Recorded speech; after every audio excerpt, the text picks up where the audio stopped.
I'm going to go live on Periscope, and then we're going to get started with the discussion because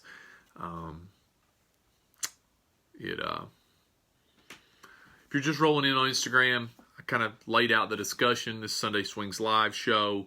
I'm going to, I think we're going live on Periscope now.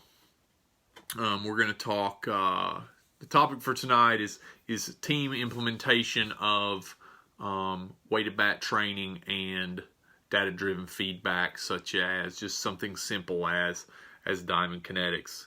We'll give people a chance to roll in on Periscope. That's our largest audience, so we'll give them just a second. If you're watching the show on Periscope, on Twitter, I encourage you to share the show, retweet the show, and we will be off. We'll give it a minute. We'll let the audience get to about 20 people. I'm going to check my feed and make sure it is live on Periscope. We're good on sound. I never really ask. I haven't gotten many. Could somebody comment and let me know if we're good on sound? I never really ask, and we go, and then people don't ask questions, and I wonder if anybody can hear me if I'm just sitting here talking. So the topic of the night is data feedback and team implementation of data feedback and weighted bat training. This started from my trip to Clemson on Tuesday. If you follow me, I talked about it on Instagram and Twitter, Snapchat. There were some Snapchat videos on there of my trip down there. What I went down there for is Monty and his staff. They're just looking to help their guys improve. They're wanting to implement diamond kinetic swing feedback. They're getting a TrackMan put on their field, which obviously you guys can't do. But where we're going to direct the conversation is the data feedback, and especially in the team environment. So I'm going to start it with this. We've known forever that, or at least I think we've known forever, that there are not black and white answers to hitting. Hitting is not black and white. It's never been. They're not absolutes. But what there is, and really this is what it boils down to, whether you play at Clemson or whether you play it doesn't matter. Whether you're playing in high school, whether you're playing youth travel ball, it doesn't matter. What matters is this: can you accelerate the barrel to top speed and arrive on an upward plane? Period. It doesn't. That's all that matters. For some, they're going to do that naturally. For others, they're going to have to work at it. But here's the thing, and this is what we talked about when I went to Clemson, is we know there's not black and white, but what technology specific to diamond kinetics does is it helps you as a coach or as a parent or even as a player manage your own gray area. The hitting is the whole thing is gray. Like, they're not absolute answers. Everybody's different. Everybody moves different. Everybody has different movement profiles. But what matters is, can you accelerate the barrel to top speed and arrive on the upward plane? Period. If you can do that, whether you're cued, whether you're uncued, whether you're natural, whether you're unnatural, it does not matter. Now, improving those things is another discussion, which we will get into in just a minute. But as a coach or as a player, and this is the whole thesis behind my online training programs. I don't think people are getting this. It's like, you don't have to have a guru or a coach or anybody tell you how you should swing the bat. Buy a sensor, figure out what your numbers are, and then train to improve those numbers. I will help you. I can do that with 100,000 clients because you're doing the measurement, you're doing the training. If you do the weighted bat work, if you do the measurement feedback, you will improve measurably. Now, whether or not you can time up a pitch, whether or not you see the ball very well, those are all things that you're going to have to determine yourself that nobody can tell you anyway. So that's really, in talking, if I getting feedback on Clemson and Monty's guys, some of them have some deficiency in barrel acceleration. So we spent a lot of time talking about how to improve barrel acceleration, which is done largely in the load stretch phase. Now, to outline that discussion, today I posted on Twitter this Jerry Brewer had posted this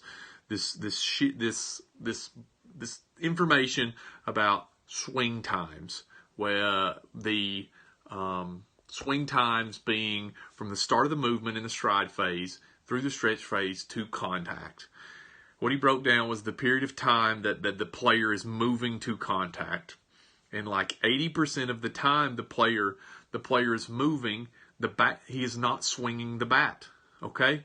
Now, this is another discussion for another day. Sometimes people on Twitter just make my head hurt.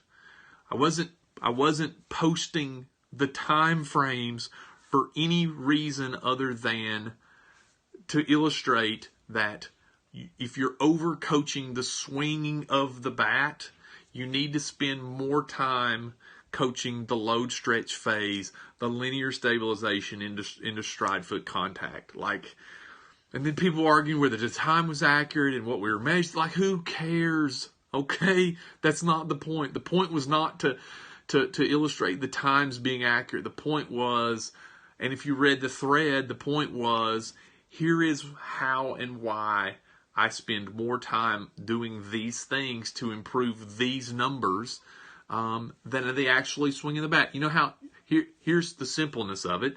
You know how I coach swinging the bat? I give a kid a weighted bat. I give him the drill. Here's swing the bat. Here. Because the swing is so... there's no perfect swing because there can't be. The ball is never the same speed. It's never the same trajectory. It's up, it's down, it's left and right. There's not one swing that's going to work.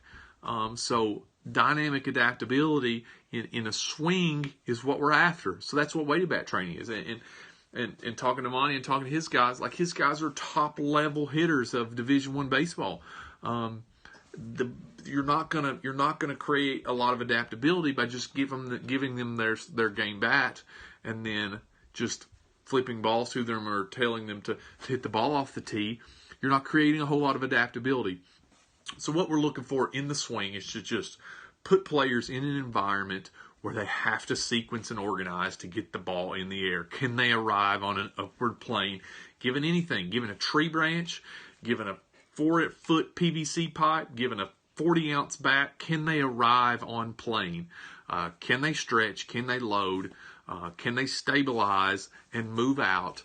And then can they launch and hit the ball on an upward swing plane? It's not rocket science. I do not coach swings. I will never coach swings. Actually, I take that back. I used to coach swings because that's what I was coached on. So I coach people's swings. I don't coach people's swings now. I give them weighted bats. I teach them how to load and move, and then I give them plans to follow to swing those weighted bats so that over time, guess what? Their measurables get better. That's my evaluation tool. Now, coming home that night from Clemson, I was arguing with a guy. I wasn't arguing with the guy. The guy was arguing with me about the article that I wrote about the move that's killing your swing, which I'm going to write part 2 on. Again, I'm not on Twitter to argue semantics with coaches, okay? The numbers are the numbers, the data are the data. If you believe that you are right in what you were saying, just measure it. That's all I've told the guy. Like, I'm not going to sit here and argue if this move or that move works better, because for the individual player, it may not. The idea may not work, but measure what you know. Just buy a sensor. Buy a Diamond Connect sensor. They cost $150. Measure the barrel acceleration, measure the barrel speed, and figure out if you're arriving on plane, hitting the ball on the upward plane of 10 to 20 degrees. That's it. That's all that matters. Like, the semantics of Twitter sometimes, it's like, God, my head hurts. Like, this whole argument is A, pointless, and B, stupid, because it's his opinion versus my facts. And, like, I don't know what you want me to say. Like, I don't know what you want me to say. Do we improve barrel acceleration? Does the kid go from a negative swing plane to a positive one? And did we improve his exit velocity so now he's got a bigger window that when he hits the ball, he's got more productive, or he's got more wiggle room in his launch angle? I don't know what you want me to say. And so the whole point of the discussion of the tweet today was Can I talk about loading ideas for 11-year-old? Yes. See, this is what I want. I want questions. But the whole point of the chart was to illustrate that you need to, even as a hitter, spend more time trying to figure out your load stretch phase and what's going to work for you to get the barrel accelerated to top end speed immediately, because that's all that matters. Like the semantics of how to swing the bat don't matter. Like, because I was coaching a 12-year-old kid this week, and he was talking. I won't tell you what he said because I don't want to embarrass him. But I just said, look, dude, what you're saying, you don't know what it means, and B, it doesn't matter, because if you're thinking about that when the ball's flying at you, what you're not thinking about is seeing the ball and crushing it. Like, that's all you need to think about when the ball is coming to you, is see the ball and do damage with it. Like, don't overthink. Don't overthink hitting. There are so many guys. There are so many guys in the major leagues that are. I got newsflash. They're not very smart. If you ask them how they swing the bat, they don't know. They just do it. And they try to hit the ball hard and far. And their swing your swing. Listen, I can't say this enough. Like, the swinging of your bat will self-organize. It will do what it will do given the parameters that you are in, if the external intent is to hit the ball up. You don't have to force it. Like, you don't have to make it. Like, it just happens. If you load and stretch properly, then your swing is going to be what it is. Like I illustrate that fact to people all the time. Like, just go in your living room right now, grab a wiffle ball bat, and pretend like you're swinging, like you want to hit the ball straight down, and film it. And then pretend like you want to hit the ball straight up and film it. Your mechanics will be different. We need mechanics that get you arriving on an upward plane, period. Now, a lot of those mechanics that are going to help you do that consistently are created in the stretch load phase of the swing, period.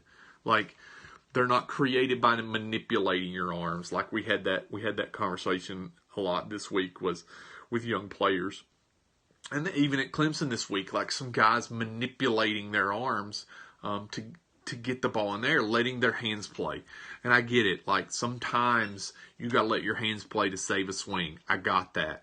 But you don't build a swing on manipulating your hands and arms and saving it with your hands at the end, right? We want to build a swing that gets accelerated on plane, that stays on plane as long as possible, and that drives the ball between 10 to 20 degrees. Not because I think that's right. That's what StatCast says is the best, so that's what we try to do. And then we measure it using StatCast.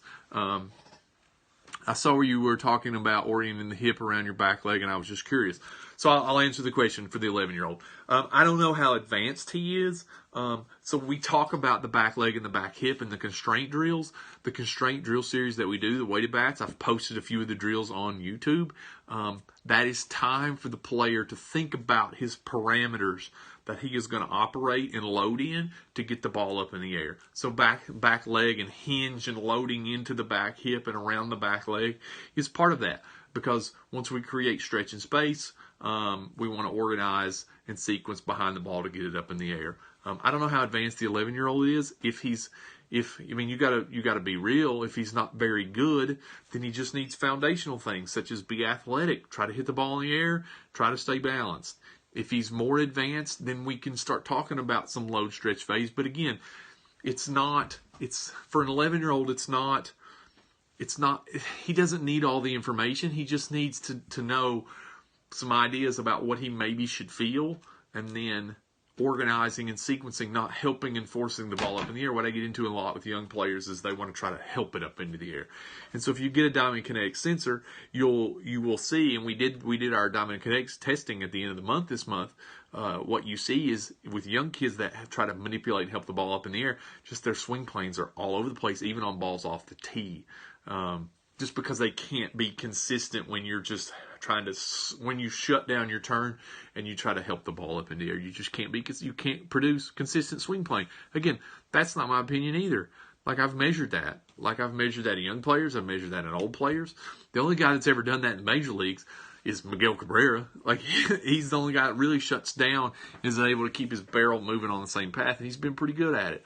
If I was coaching Miguel Cabrera and I had a sensor on his bat and over again he produced 10 to 20 degree swing planes, you know what I'd say to him? Nice, keep doing that. And that's for your team in the sensor. That is the best part, because you don't have to force coach guys if you don't love the look of their swing. And I use Giancarlo as an example.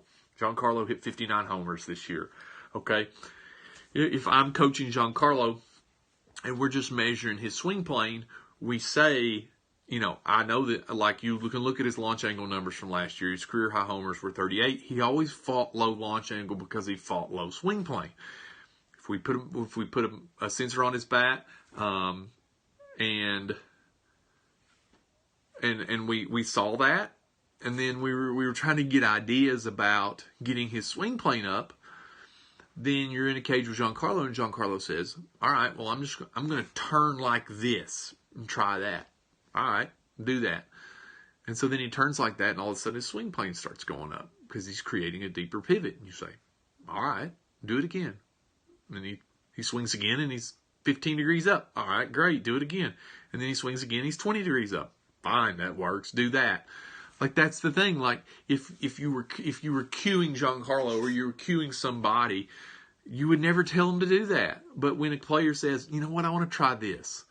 All right, dude, try that. Or do that, try that. And if it produces the measurable result you're looking for consistently, leave it alone. If you don't like the way it looks, sorry. Like, don't be so lost in your delivery and your semantics of like, I guess coaches are lost. And this poor guy on Tuesday just got crushed. He's just so lost in his, or what he did, or the way, like, he's just lost, dude. Like it doesn't matter. Like, I'm not saying that you're wrong in what you're saying. I'm just saying, measure what you're saying. Like, measure your players. Measure all of them. Give them information. You may be coaching a kid that doesn't need to be coached. Like, you may be telling a kid, and I got some college guys this week doing some initial evaluations on them, and I told them the first thing is, like, we got to measure your swing, dude, because I don't give blind feedback. If you arrive on plane, we don't need to talk about swing plane. You know, if you accelerate the barrel above 40 as a college player, then we don't need to talk about your barrel acceleration. You got a lot. Now, you know, like so, to the conversation of barrel acceleration, you know, big guys, small guys, strong guys, not so strong guys. It's all in how you load. It's all done in how the load stretch phase. I've got to write more on the load stretch phase on the back end of my website. I'm working on a book. I got a 50-page book that I'm trying to get out before the ABCA clinic. I'm going to be at the ABCA clinic with the guys from Backspin Tee. I don't know what we'll be talking about, but I'll be there. So if you want to come by and see me, come by and see me. But that's what I got. And my advice to you is this: if you're a player, if you're a coach, if you're a parent, buy a sensor, buy a simple Diamond Kinetic sensor, and you don't need to pay a guru $120 an hour to evaluate the way your kid's swing looks. If you've got a guy who's pretty advanced in the technology, who's got a hit tracks, who's using Diamond Kinetics, who's using video, who's using exit ball velocity, who's using launch angle as the premises and the verification of his training, then go to him. But if you don't, which most people don't, because I talk to them every week across the country, is you got to buy the technology, because you got to let the technology do the evaluating, not subjective eyes or whatever. You just have to use those tools. Again, it's better that way. The reason I use technology is because it's better than I am. I admit that. Like, I don't know what it can tell me. I just let the technology tell me the story, and then I just follow it. That's the whole, and that was the reason I was able to write the Way to Bat programs the way I wrote them, and the way I continue to update them. It's because I use the technology to give the feedback, and then when we get individual players that have individual needs, and we try new things, and we start trying it with everybody. That's the whole thing. Like test, measure, assess, the whole scientific method. That's what I talked to a young kid this week who likes science. I said, well, tell me the scientific method. I'm like, that's what we do in here. We make an observation. We make a hypothesis. We test the hypothesis. We change it if we need to. We measure it. If it works for the kid, it works for the kid. What's the key to hitting home runs? Hit the ball hard up in the air a lot. You got to launch the ball at 20 degrees. If I don't know how old you are, but if you're a high school player, you got to hit the ball 88 to above 88 to 90. If you can do that, you can hit the ball out. You got to arrive at 10 to 20 degree swing plane using a Diamond Kinetic sensor. That'll cost you $150. I cannot. People drive me nuts because they talk about. But dude, you just bought a $400 bat. You played on a $1,000 travel team. You went to a $600 showcase. Buy a $150 swing sensor and buy a $100 program for a year and train and improve your measurables. Like, it's amazing the feedback that I get from people that have actually bought the program that say, wow, dude, like this really works. Like, I know I wouldn't have put it on the internet and charged people money for it if I didn't believe it worked, and worked not because of my opinion, but because the data says that it works. The weighted bat training works, and that's how I coach swings. Once we get past the load stretch phase of coaching the load stretch phase, here's the weighted bat, swing it and try to hit the ball up there. Here's 6 different bats. We're going to switch these out so your central nervous system has to create adaptation, and you adapt in real time. That's how you create real-time adaptability. That's how you hit. That's how you hit good fastballs. That's how you lay off breaking pitches. That's how you hit changeups. Is you've got just an adaptable swing, that adaptable nervous system that's able to adjust on the fly. For some people are more born with that, and other people, you have to develop it, and that's how you develop it. Like, you have to not just your swing, but you have to develop your brain-body connection, and you have to develop your central nervous system. Otherwise, you're not going to hit those pitches. That's I could sit here and give you that broad stroke advice because it's true. Not because I said so, but because the data tells me that. Like, that's the whole thing. That was the whole thing with Monty at Clemson, is he wants to use more data in giving his players feedback, less subjective opinion, more data. They're getting TrackMan. They're wanting to use Diamond Kinetics.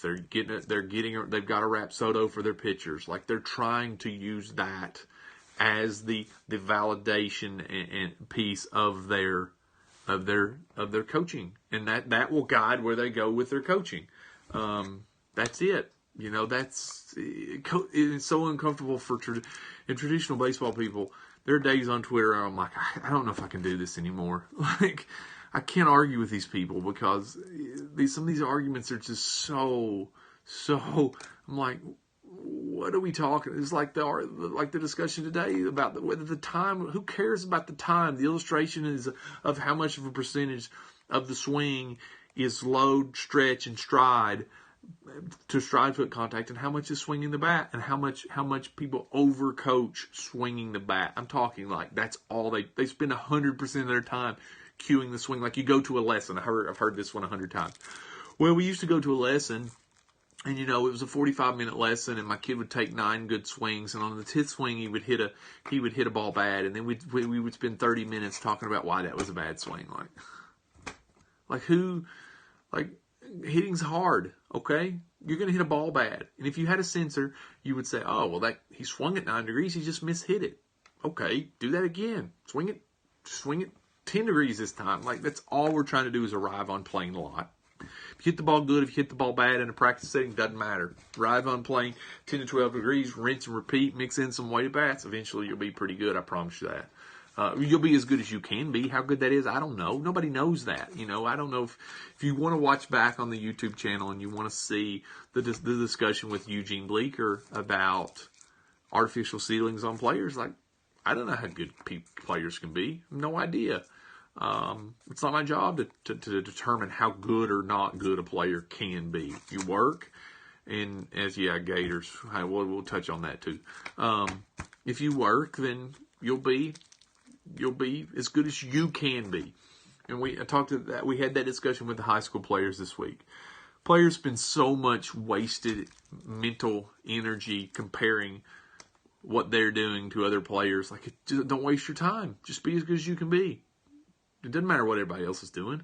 I support other players on their own journeys, but I'm better than him, or I got to make fun of him because he's not doing as good as I am. Like, who cares?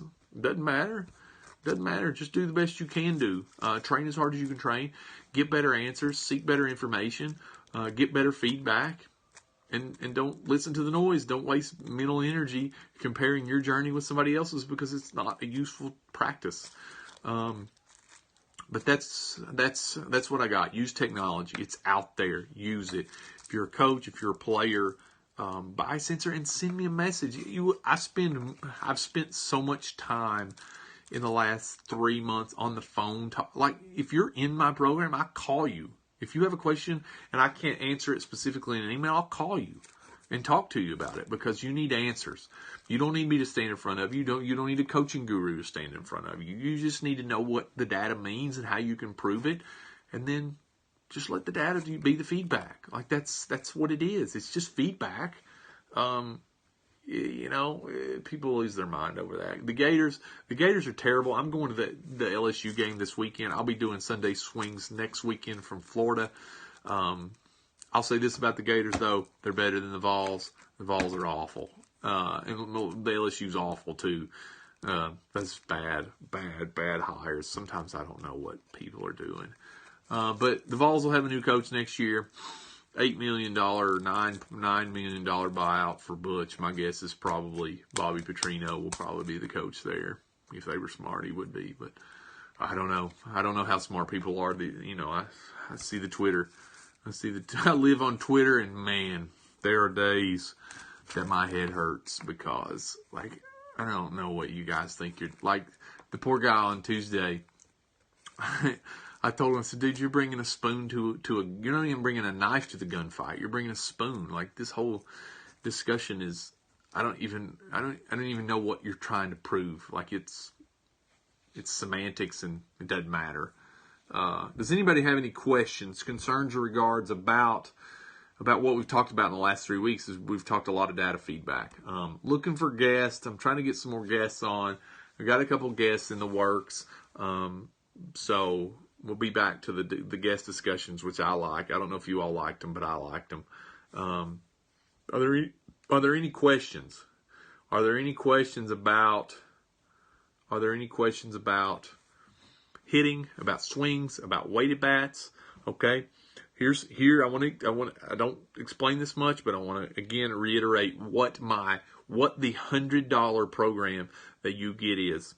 Okay. It's the weighted bat program that we use, that I use training players of all levels, from youth to high school to college.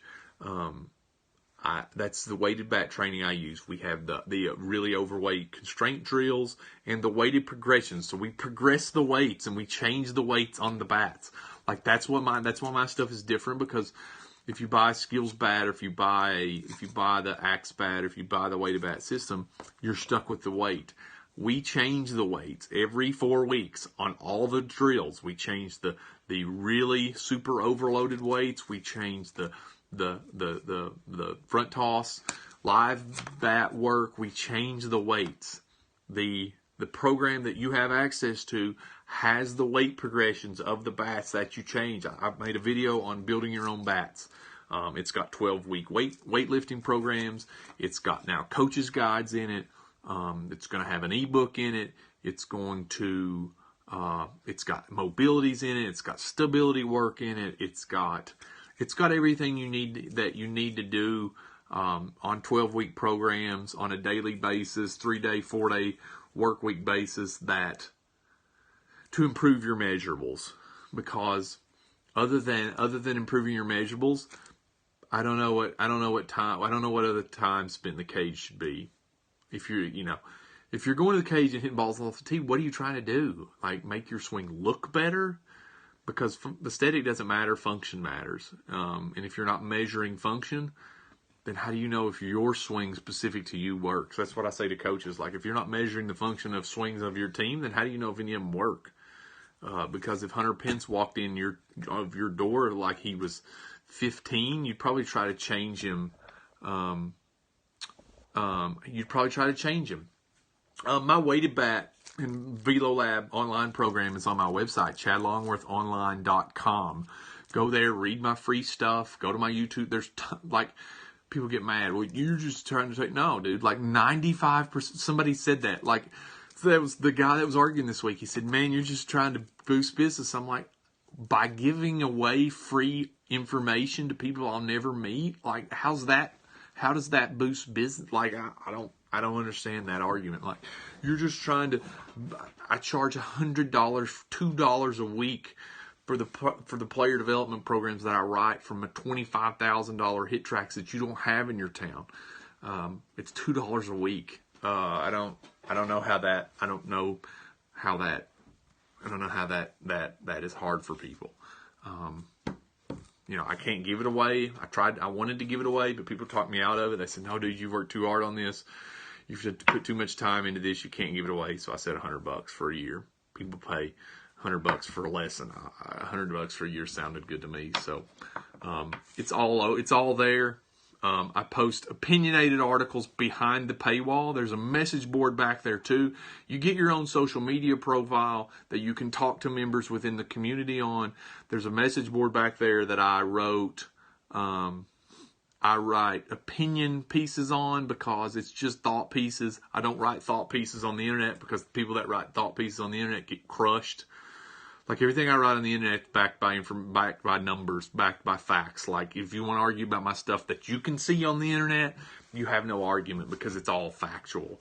I write opinion pieces in the back end of the website. They're just thought pieces that I throw out ideas because the people that pay for the information, they're not gonna. If you pay for information, you're not gonna go there and troll people, and that's what I wanted to do. That I wanted to create those. Yeah. So somebody's asking on Periscope about the Louisville Slugger ash bats. If you go to eBay and if you look up, yes, Florida sucks. I know that. They're better than Tennessee. So if you go to eBay and you look up Blim wood bats, you can buy them for like $10. They're maples. I think they come from Old Hickory. They're $10. So that's what I've told people to build their own weighted bat systems with. Go there to eBay. You need probably 5. So buy 5 and then build your own. Shoot me a message, shoot me an email, join the program.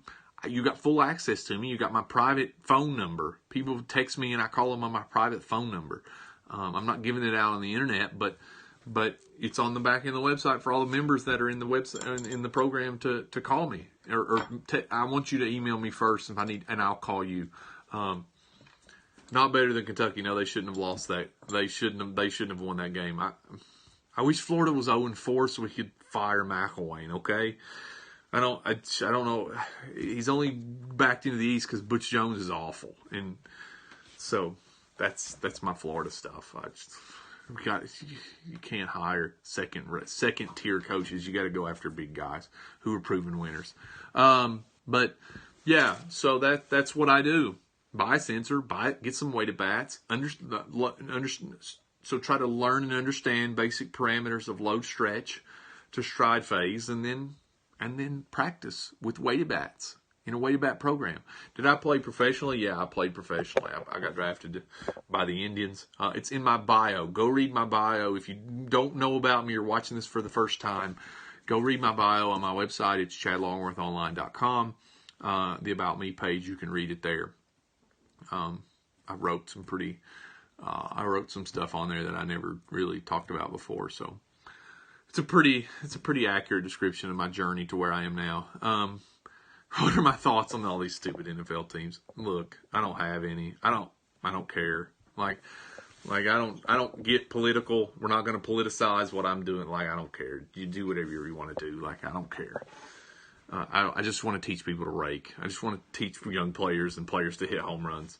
Are you doing these things? And I do them both. I work at Next Level in Bristol, Tennessee for 3 days a week, and I work in Wise 3 days a week, and then I travel on Saturday to do remote clinics. And when I do, here's the clinics. If you want me to come and do a camping clinic, shoot me a DM. What we do is I come to you for 2 hours. I bring the hit tracks. I bring all the technology. I bring all the weighted bats. We go through the entire program. I give you access to the program for a year. So I come to you, I teach you the drills, and I give you free access to the program that would cost you $100 anyway. Pretty good deal. They're small groups. We do small group camp clinics of 4. I'll be in Orlando for the next week, starting Friday. If you want to hit, I need people to contact me. Otherwise, I'm not going to take the hit tracks. I'm going to leave the hit tracks here for the people that are going to run the programs while I'm gone. But yes, I don't know where you are. Next Level Bristol. I'm enrolling velocity development hitting groups in for October now. So if you want to join, shoot me a DM and we'll set it up so you can come in and join one of the groups. They're good. They're fun. We have a good time. We train hard and we try to improve measurables. Yeah, perfect. Bristol. Come by and see me. I'll be in Bristol on Wednesday. Are there any other questions?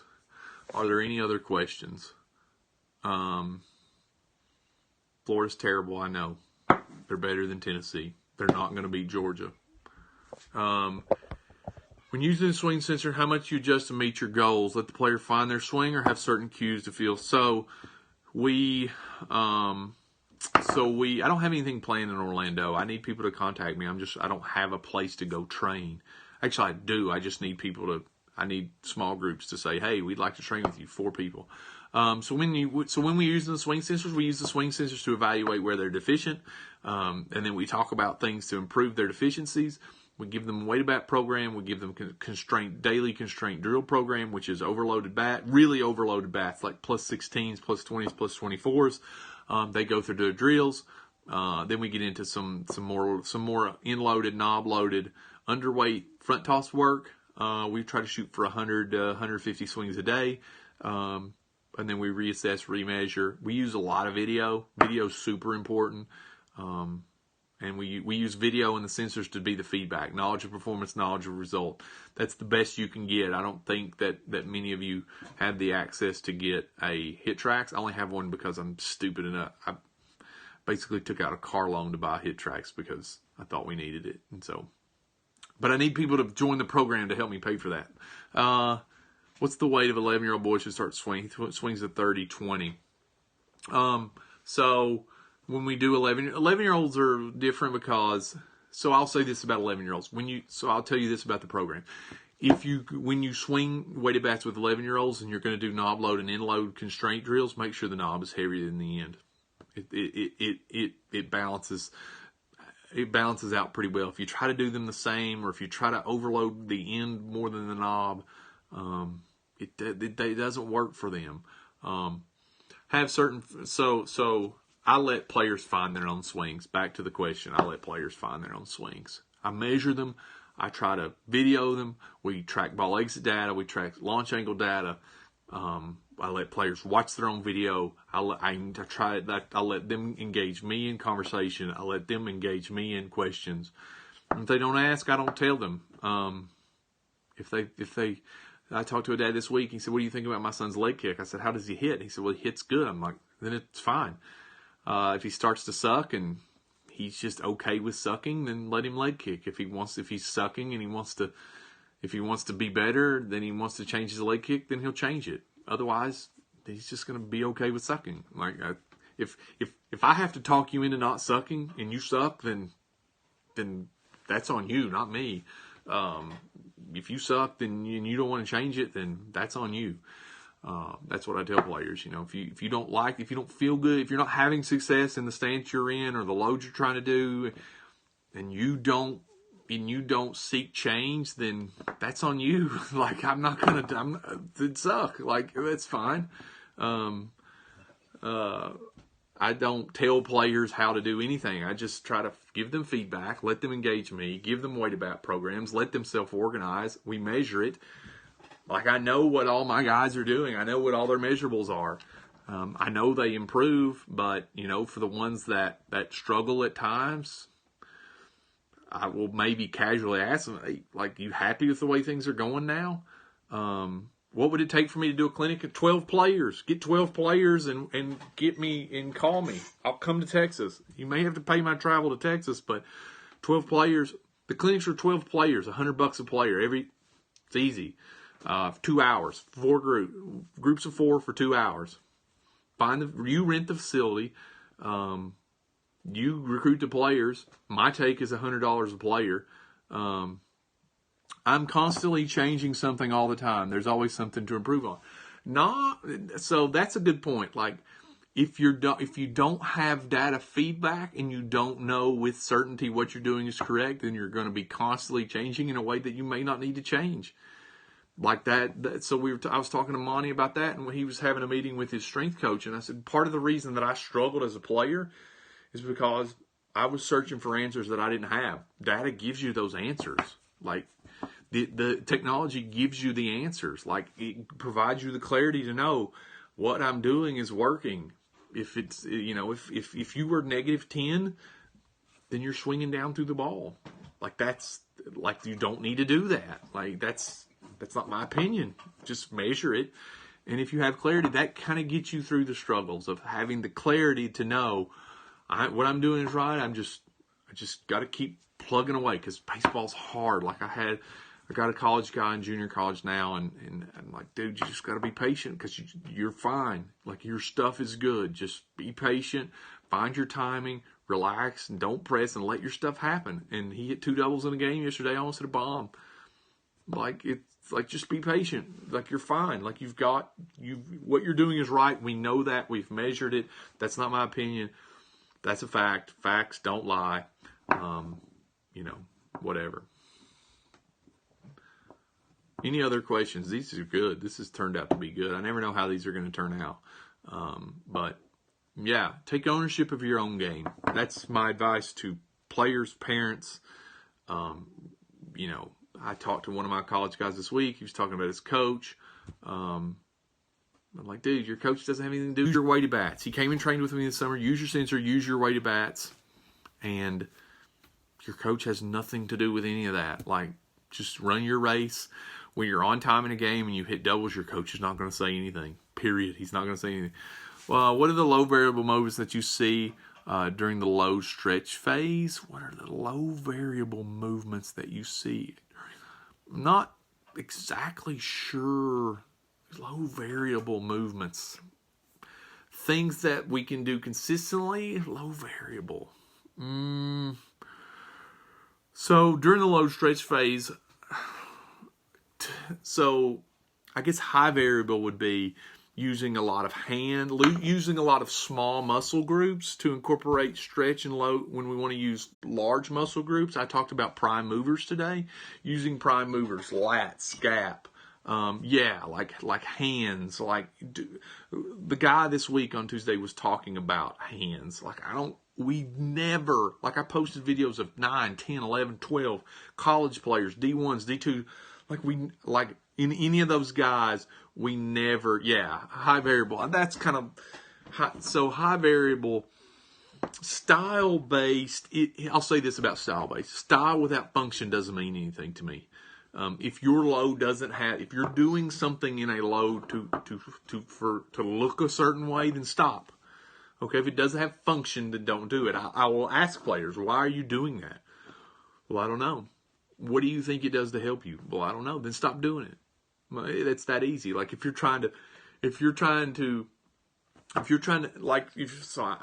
encourage players to copy people. But if you're trying to look like Javi Baez and you're not creating what Javi Baez creates, stop. It's that easy. But I'm all for style. Like, I'm all for flair. Like, I like flair. Like, I posted the video of the Clemson. Like, I love bat flip. Like, that stuff is awesome. Like, I don't know why people get so bent out of shape. Like, bat flips, and like, that's the way the game should be played. Like, it's awesome. Like, it's so much fun. I'm for style. I'm for flair. But as far as getting loaded up to hit a 90-plus mile-an-hour fastball, if it doesn't have function, don't do it, because you don't have that much time. If you're doing something that doesn't create stretch and potential energy, stop doing it.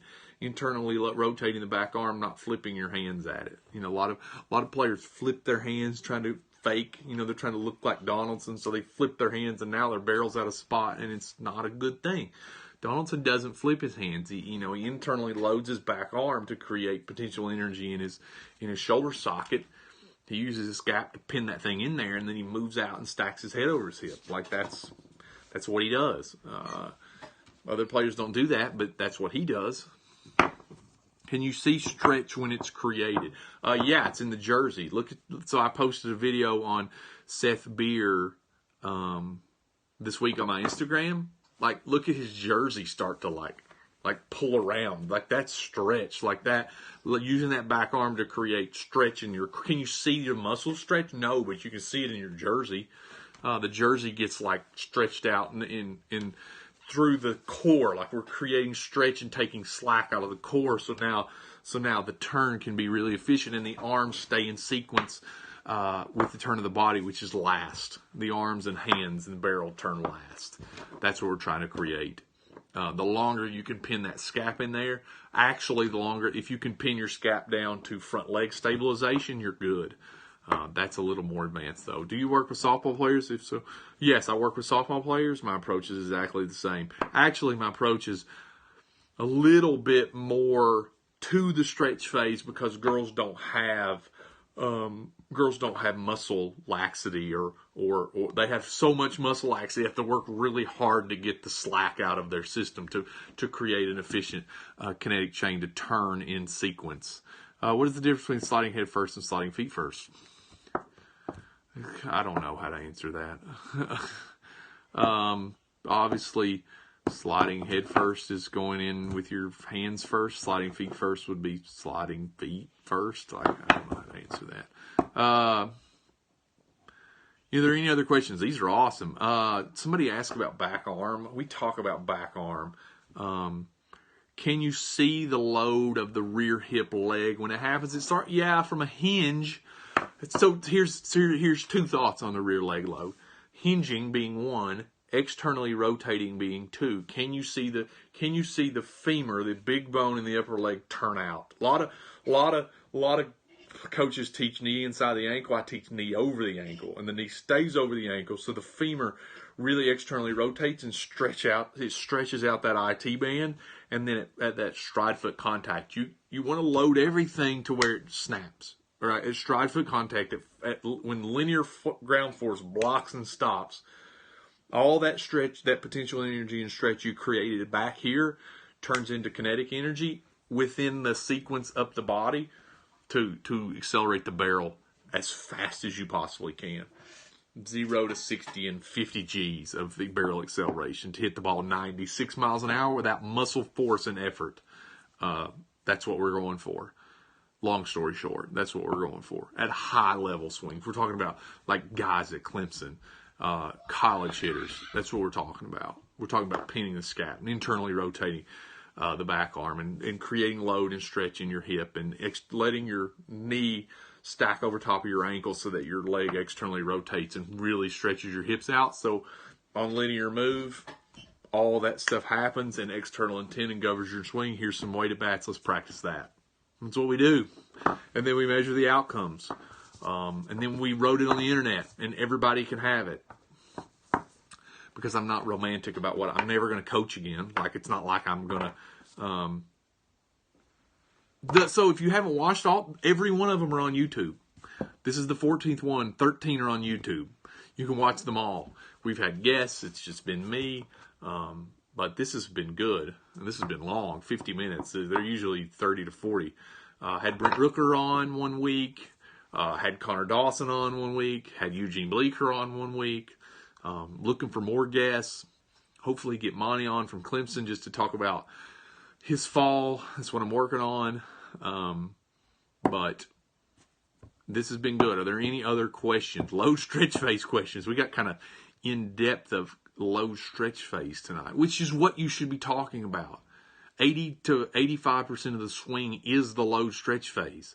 15% is the actual swinging of the bat to contact, and yet we're cueing the swinging of the bat. Like, some guys cue 100% swinging of the bat. They spend no time in the low stretch phase.